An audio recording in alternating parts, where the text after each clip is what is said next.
हातिम ताई के किस्से। हातिम ताई, हातिम ताई, हातिम ताई के किस्से, हातिम ताई के किस्से। कई रंग इसमें, भयानक जंग इसमें, कहीं जादू टोना, कहीं चांदी सोना। अजब सी बलाए, आंसू और आहें, है नेकी की मूरत, हातिम की सूरत, जो सब कुछ लुटा दे, खुद को मिटा दे। हातिम ताई के किस्से, हातिम ताई के किस्से, हातिम ताई के किस्से। हातिम ताई के किस्से अरबी कथा साहित्य की बेजोड़ कथाकृति पर आधारित है। प्रस्तुत है इस धारावाहिक का 8वां भाग। 7वें भाग में आपने सुना था कि हातिम यूसुफ सौदागर का संदेश पहुंचाने के लिए मुल्क चीन के लिए चल देता है। अब सुनिए आगे का किस्सा।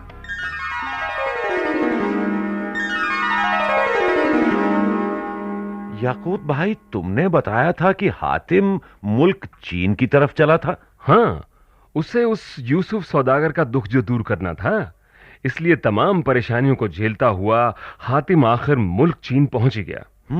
यूसुफ सौदागर ने अपने मकान का जो पता बताया था, उसे खोजता हुआ हातिम आखिर ठीक ठिकाने पर पहुंच गया।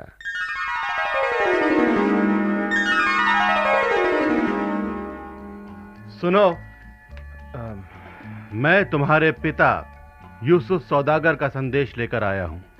अजीब बात है, भला इतने बरस पहले मरे हुए इंसान का संदेश? नहीं, हमें यकीन नहीं होता। देखो, ये सच है कि मैं तुम्हारे पिता की रूह से मिला हूं। क्या? मेरा यकीन करो, और यकीन नहीं करना तो कोई बात नहीं। उन्होंने जो कुछ कहा है उसे सुन तो लो। हाँ। उसके बाद तुम्हारी जो मर्जी आए करना। मैं अपना कुछ फर्ज तो पूरा कर सकूंगा। लेकिन आप हैं कौन? मेरा नाम हातिम है। मैं यमन देश का शहजादा हूं। परोपकार करना मेरा काम है। तुम्हारा पिता मर कर भी खुश नहीं है। क्या? उनका दुख मुझसे देखा नहीं गया, सो मैं इतना लंबा सफर तय करके तमाम मुसीबतें सहते हुए आया हूं। इसलिए तुम लोग वो सुनो जो उन्होंने कहा है। ठीक है, आप बताएं कि उन्होंने क्या कहा है। उन्होंने तुम सब के लिए कहलवाया है कि इस हवेली के दरवाजे पर ये जो पेड़ है, इसके नीचे बहुत सा धन गड़ा है। धन गड़ा है? उसे तुम लोग खोद कर निकालो और उसके 4 हिस्से करो। एक हिस्सा लेकर तुम लोग अपने गरीबी के दिन दूर करो, और बाकी 3 हिस्सा खुदा की राह पर खर्च कर दो। इससे ही तुम्हारे पिता का दुख दूर होगा। लेकिन हम पेड़ के नीचे खुदाई का काम बादशाह की इजाजत के बगैर नहीं कर सकते। तो तुम मुझे बादशाह के पास ले चलो, मैं खुद उनसे बात करूंगा। ठीक है, आप आइए हमारे साथ। चलो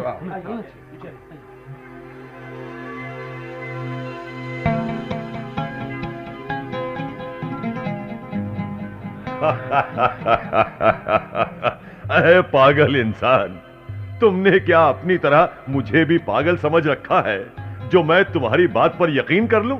बादशाह हुजूर बजा फरमाते हैं, लेकिन आप भी जरा सोचिए कि एक पेड़ के नीचे धन गड़ा है, इसका पता मुझे कैसे लगा?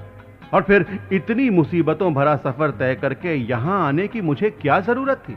मुझे उस दौलत का कोई लालच नहीं, वो तो सौदागर के इन बेटों को ही मिलने वाला है।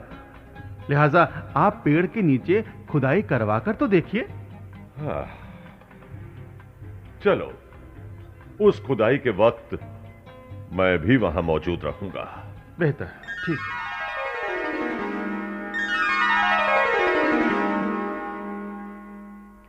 याकूत भाई, फिर उस खुदाई में क्या निकला? जिंजार बादशाह की मौजूदगी में जब उस दरख्त के नीचे खुदाई की गई, तो वाकई वहां सोने और मोहरों का बहुत बड़ा जखीरा निकला। सच? हाँ, ये देखकर बादशाह और यूसुफ सौदागर के बेटों की खुशी का ठिकाना न रहा। तब तो यूसुफ सौदागर के बेटों के गरीबी के दिन भी दूर हो गए होंगे, और 3/4 हिस्सा उन्होंने खुदा की राह पर खर्च किया होगा, या फिर बादशाह ने उस दौलत को... नहीं जिंजार, बादशाह इंसाफ पसंद था। उसने यूसुफ सौदागर के बेटों को यही हुक्म दिया कि इस दौलत को तुम लोग अपने पिता की ख्वाहिश के मुताबिक ही खर्च करना। और हातिम? हातिम अपना काम पूरा हुआ देखकर मुल्क चीन से वापस लौट पड़ा। लौटते हुए वो नाइंसाफ शहर पहुंचा, लेकिन अब उसे सब इंसाफ शहर कहने लगे थे। अरे, वहां शहजादी ने बेटे को जन्म दिया था, जिसका नाम हातिम ने सलीम रखा। अच्छा। हातिम 2-4 दिन वहां ठहर कर आगे चला और कुछ ही दिनों में वहां आ पहुंचा जहां उसने पीरों को देखा था। अच्छा अच्छा अच्छा, जहां बूढ़ा यूसुफ सौदागर ये कहकर रोता था कि मैंने वो काम नहीं किया जो आज की रात मेरे काम आता। हाँ जिंजार, हातिम जब वहां पहुंचा तो वो शुक्रवार का दिन था। रात हुई तो सभी पीर अपनी अपनी कब्रों से निकले और अपने अपने आसनों पर बैठ गए। इसके बाद सबके सामने भोजन के थाल आए।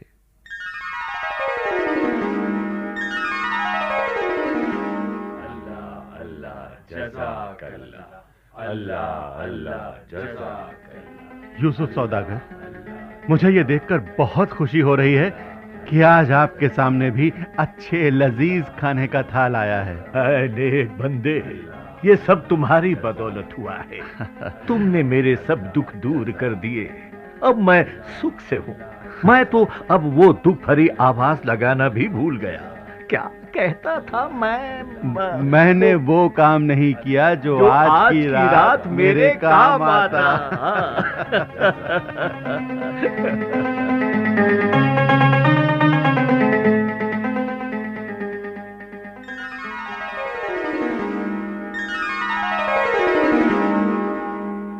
तो जिंजार, इस तरह हातिम वो आवाज बंद करवाकर और यूसुफ सौदागर को सुखी बनाकर अपनी राह चल पड़ा। अभी हातिम कुछ ही दूर गया था कि उसकी दाहिनी तरफ से 7 हथियारबंद आदमी आए और हातिम के साथ साथ चलने लगे।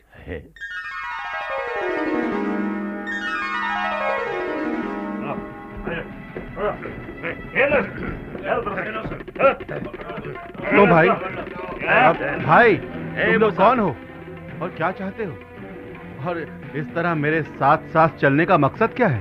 ए मुसाफिर, तुम हमारी नौकरी किसी बादशाह के यहाँ लगवा दो। इसमें क्या मुश्किल है? आओ मेरे साथ चलो, तुम्हारा काम हो जाएगा। लेकिन ये क्या? मेरे गले में फांसी का फंदा। साथियों, लूट लो इसकी सारी दौलत और इसे रस्सियों से बांधकर किसी कुएं में लटका दो।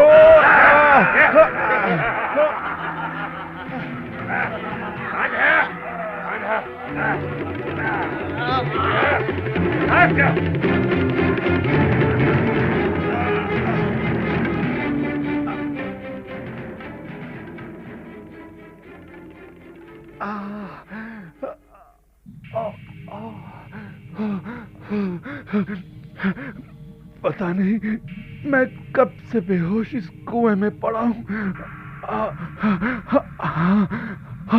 याद आया, रीछ की बेटी का दिया हुआ तावीज पानी में घिसकर अपने जख्मों पर लगा लूं तो ठीक हो जाऊंगा।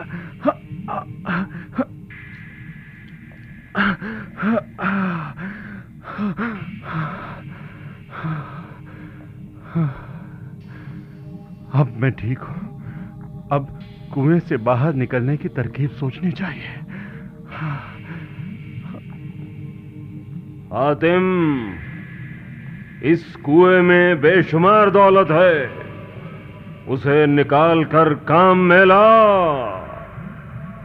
अब ठीक है, पर कुएं से बाहर निकलूं कैसे? अरे भाई, अरे कुएं में कौन है?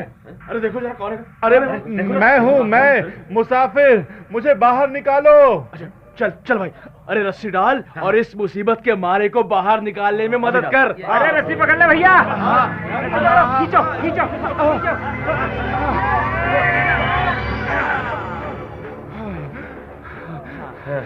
शुक्रिया भाई, शुक्रिया। अच्छा ठीक है भाई, अब हम चलते हैं। अरे रुको भाई रुको, इस कुएं में बेशुमार खजाना है, उसे निकालने में मेरी मदद करो। अब ठीक है भाई, तुम्हारा ये काम भी हम कर देते हैं। चल भाई, हाँ चलो भाई। तू कुएं में उतर जा और खजाना भर भर कर देता जा। ठीक है। हम रस्सी से उसे ऊपर खींचते जाएंगे। ठीक है, मैं जा रहा हूं। खींचो, खींचो।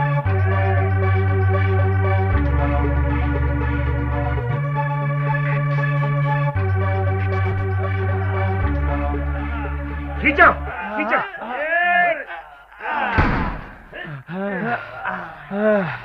लो भाई मुसाफिर, तुम्हारा खजाना निकाल दिया, इसे संभालो। अब हम चले। अरे ऐसे कैसे जा रहे हो? ये खजाना तुम्हारा है। इसे तुम दोनों ही ले जाओ। अरे ये खजाना हमारे किसी काम का नहीं है। तुम जिसे चाहो उसे दो, हम तो चले भाई। अरे नहीं नहीं, सुनो।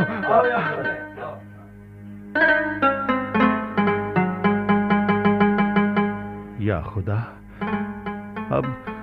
अब इस दौलत का मैं क्या करूं? हाँ, क्यों ना उन 7 लुटेरों को ही दे दूं जिन्होंने मुझे लूट कर कुएं में डाल दिया था। क्या मालूम खुदा की यही मर्जी हो कि इस दौलत को उन लुटेरों को देने के लिए ही उसने मुझे कुएं में भेजा हो। हाँ, चल कर उन लुटेरों को ढूंढना चाहिए। हाँ, देखता हूं।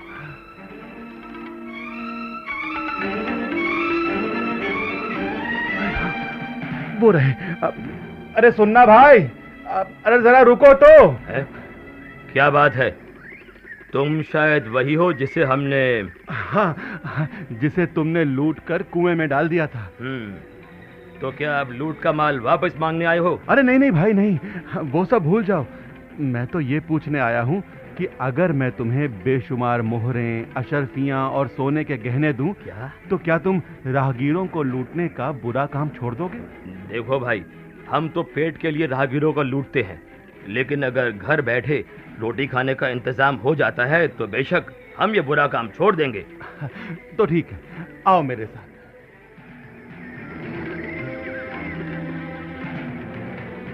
ये देखो, देखो ये बेशुमार दौलत के ढेर।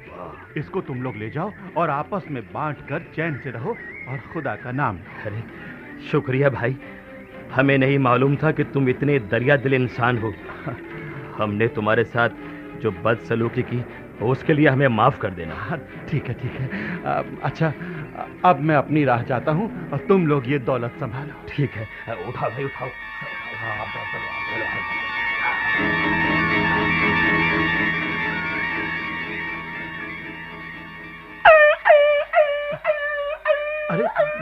अरे ये कुत्ता कहाँ से आ गया? ये जरूर किसी तकलीफ में है। अब अच्छा, आजा आजा आजा, मैं तुझे अपनी गोद में ले लेता हूँ। अच्छा आजा। हाँ, अरे ये तेरे सर पर कील कैसी ठुकी हुई है? ठहर जा, मैं तेरे सर से ये कील निकाल लेता हूँ।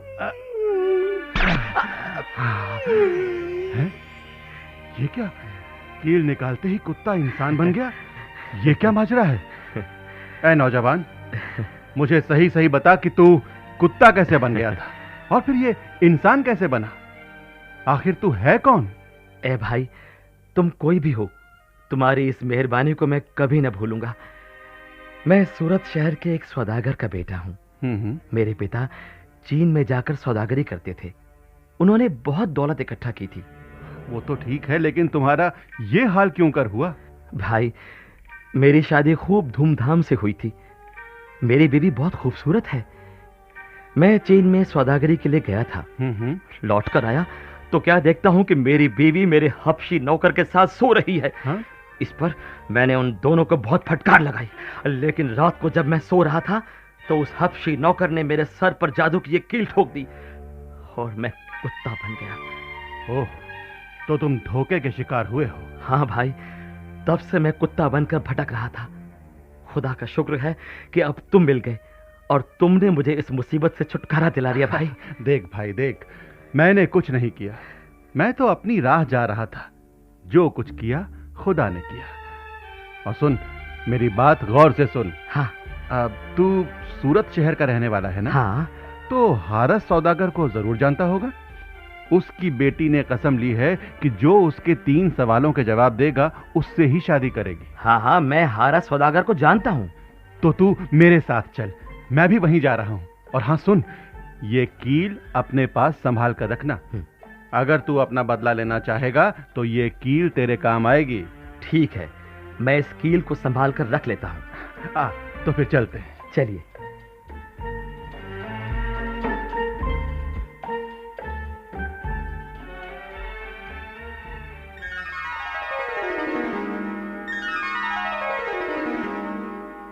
इसके बाद हातिम पहले हारस सौदागर की बेटी के आशिक से मिला, फिर वो हारस सौदागर की बेटी से मिलने गया।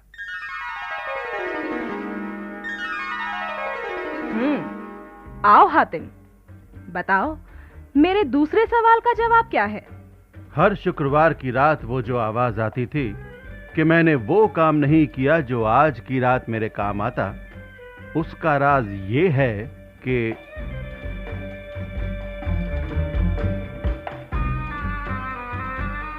मैं अब उस आवाज को भी बंद कर आया। वो आवाज अब तुमने न सुनी होगी। ठीक कहते हो, अब वो आवाज नहीं सुनाई देती। तो मैंने पहले और दूसरे सवाल का जवाब ला दिया। अब तुम अपना तीसरा सवाल बताओ। तो जाओ, माहरू परी शाह का मोहरा लाओ। ओह, ठीक है, वो भी लेकर आऊंगा।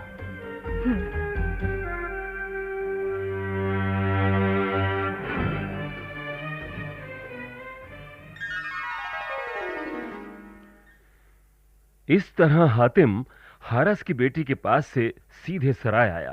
फिर उसने सौदागर के बेटे को बताया कि मैं माहरू परी शाह का मोहरा लेने जा रहा हूं, तब तक तुम यहां आराम से रहना। और हातिम आगे के सफर पर चल पड़ा। उसने सोचा कि माहरू परी शाह का मोहरा या तावीज उसे दैत्यों दानवों की मदद से ही मिल सकता है। तो वो दानवों के गांव में पहुंचा, जहां दानव सौदागर ने उसका इस्तकबाल किया, क्योंकि उसकी बीवी की आंखें हातिम ने अच्छी की थीं। हाँ, सौदागर हातिम को अपने बादशाह के पास ले गया। आओ आओ हातिम, अच्छे तो हो, कहो यहां कैसे आना हुआ? आपकी मेहरबानी से खुश हूं। दरअसल मुझे माहरू परी शाह का मोहरा चाहिए। वो कैसे मिलेगा? इस काम में आपकी मदद चाहिए। हातिम, मैं तुम्हारी किसी भी तरह की मदद करने से इनकार नहीं करता, लेकिन माहरू परी शाह का मोहरा मिलना बेहद मुश्किल है। एक तरह से नामुमकिन ही समझो। लेकिन क्यों? क्योंकि वहां पर मेरे दानव नहीं जा सकते, और अगर कोई चला भी गया तो वो जिंदा नहीं लौटता। इसलिए मेरी बात मानो, मोहरा पाने का ख्याल अपने दिल से निकाल दो। वो तो नहीं हो सकता, क्योंकि मैं किसी को कॉल देकर आया हूं कि मैं मोहरा ला कर दूंगा। अच्छा, ऐसा कीजिए कि अपने 3-4 दानवों को मेरे साथ भेज दीजिए, जो मुझे उस जगह तक पहुंचा आए। हाँ, ये हो सकता है।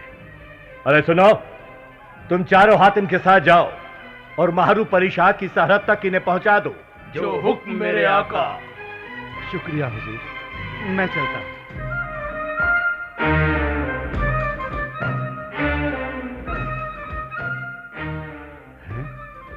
ये जो सामने पहाड़ है,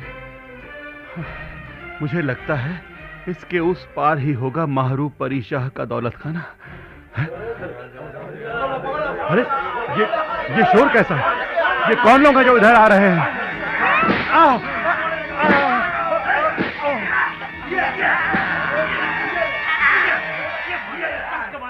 अरे अरे अरे परिदादो, मुझे रस्सियों से क्यों बांध रहे हो?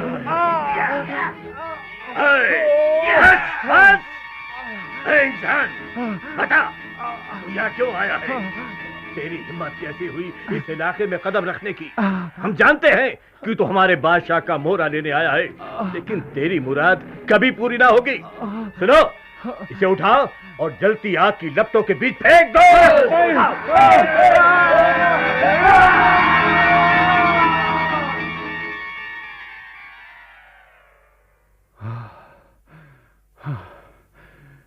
रीछ की बेटी के दिए हुए तावीज की वजह से मैं जलने की बजाय सही सलामत आग की लपटों से बाहर निकल आया। अब मुझे आगे चलना चाहिए। याकूत भाई, हातिम ने जब जान लिया कि माहरू परी शाह के इलाके में जाना खतरे से खाली नहीं है, तो उसे आगे नहीं बढ़ना चाहिए था।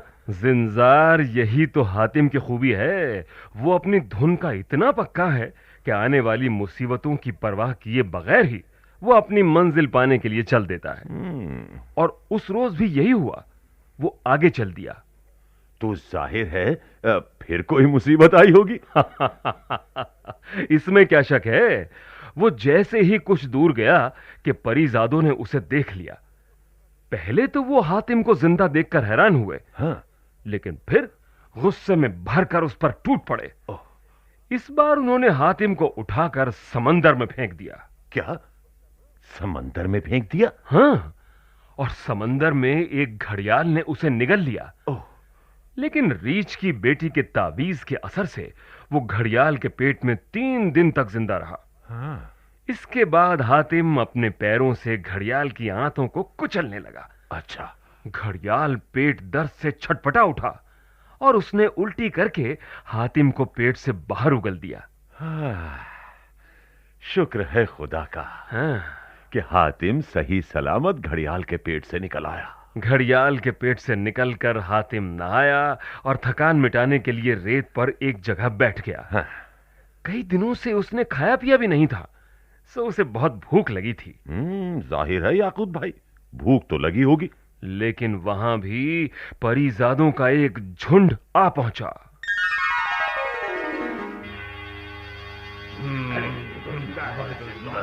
क्यों रे इंसान, तू अब यहां बैठा क्या कर रहा है? देखो भाई, भूख के मारे मेरी जान निकल रही है। मुझे कुछ खाने को दो। भूखे की भूख बुझाना बड़े सवाब का काम होता है। अरे बेवकूफ इंसान, हमारे बादशाह का सख्त हुक्म है कि जो भी इंसान हमारी सरहद के अंदर आए उसे जान से मार दो। और तू आके हमसे खाना मिलने की उम्मीद करता है? ऐ नेक बंदो, मैंने तुमसे खाने का सवाल किया है, मैंने कोई जबरदस्ती नहीं की है। अगर मुझे खाना नहीं दे सकते तो मुझे जान से मार दो। मुझे इस भूख से छुटकारा तो मिल जाएगा। अरे भाई, इस बेवकूफ इंसान पर आज दया करो। इसको बस्ती में ले चलो, 2-4 रोज इसको खाना खिलाओ। ठीक है, चलिए हम इसे बस्ती में ले चलते हैं। चल।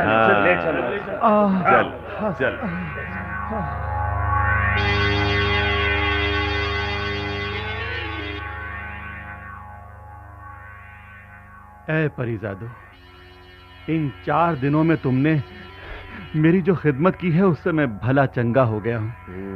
अब मैं तुम्हारे बादशाह से मिलने जाना चाहता हूं। क्या? उससे मुझे बहुत जरूरी काम है। इंसान, ये तू क्या बकता है? अब जिस बादशाह से हम तुझे छुपाना चाहते हैं, तू उसी के पास जाना चाहता है? अरे पागल इंसान, वहां अगर तू पहुंच गया तो ना तो तेरी खैर है ना हमारी खैर। ये बात देखिए, देख हमारी सलाह मान, तू यहीं से लौट कर अपने वतन चला जा। हम तुझे सरहद तक महफूज छोड़कर आएंगे। ये क्या कह रहे हैं आप लोग? ऐसा हरगिज नहीं हो सकता। मैं माहरू परी शाह से मिले बगैर कभी वापस नहीं जा सकता।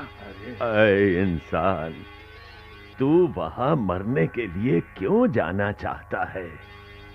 और हमें भी मौत के मुंह में क्यों भेजना चाहता है? देखो सुनो, मैंने खुदा की राह में परोपकार करने के लिए कमर कसी है। इसीलिए जो भी मुझे मारने आते हैं उनको मुझ पर दया आ जाती है। इसलिए मुझे पूरी उम्मीद है कि तुम्हारे बादशाह भी मेरे ऊपर दया करेंगे। मैं उनके पास जरूर जाऊंगा और यकीन रखो वहां से जिंदा भी वापस लौटूंगा। सुनो भाई सुनो, अगर ऐसा ही है भाइयों, तो हम क्यों ना हुकूमत के खैर खा बनकर खुद ही इसे बादशाह के पास ले चले। हाँ ठीक है ठीक है, ये ठीक है, चल ले, बिल्कुल ले चल। हाँ चल चल, ये ठीक है।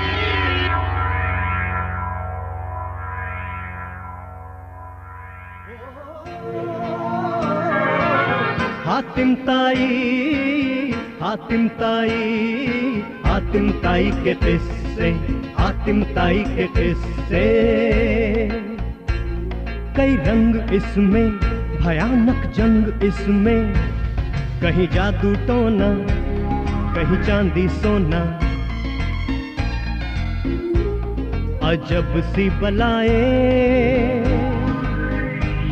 आंसू और आहें,